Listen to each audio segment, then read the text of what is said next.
Putin's speeches and statements are truly something astonishing, so much that it's hard to find a right words.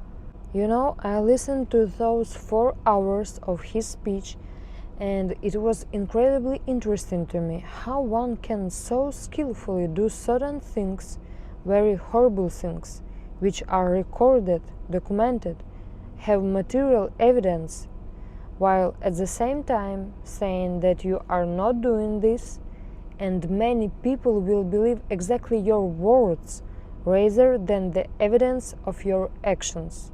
A lot of people all over the world, in Europe, in the USA, believe the words of Putin and other Russian politicians more than the proof, the material evidence of the real actions of Russians. Some kind of magic?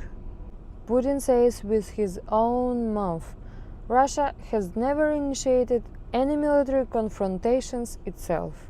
Серьезно, блядь?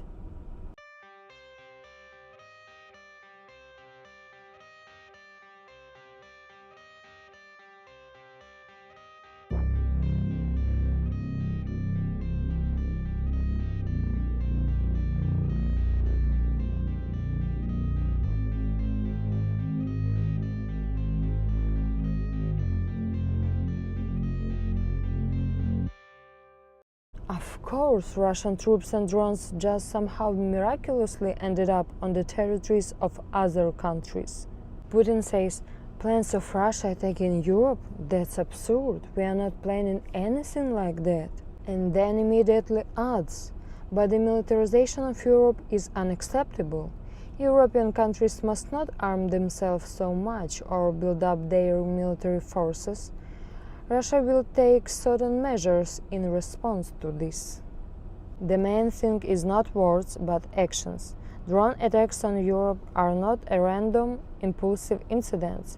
They are a system, a carefully planned part of a big plan. Just as since 2014 Moscow has been gradually preparing for a full-scale invasion of Ukraine, it is now preparing for serious attacks on Europe. Civis pacem, parabellum. War can only be averted by being very strong. But how can Europe be strong if it's afraid even to shoot down unknown drones, violating airspace and the sovereign borders of countries? How can Europe be strong if it cannot even achieve internal unanimity among all countries on strategic issues? Only 2 armies in the world are currently ready and adapted for modern warfare: the Ukrainian and Russian armies. And right now only these 2 countries can prepare and train their allies to fight in modern warfare. Russia will train China, North Korea and Iran. Ukraine can prepare its Western partners. The main thing is for this to happen before it becomes too late. I want to say thank you for all your comments, for all your support. I read every one of them. I try to reply as much as I can. Sorry that I don't reply to everyone, but I try.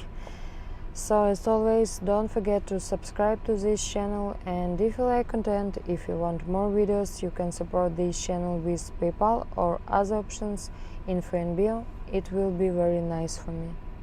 It is not the fact of aggression itself that is outrageous. Hostility is natural for the human nature, but what is outrageous is the aggressor's refusal to admit his actions. If you are going to do something, then do it openly. Admit your honest hatred for your opponent. Instead, Putin spreads twisted narratives about a government overthrow in Ukraine in 2014. Claiming that Ukrainians started killing people in Donbass.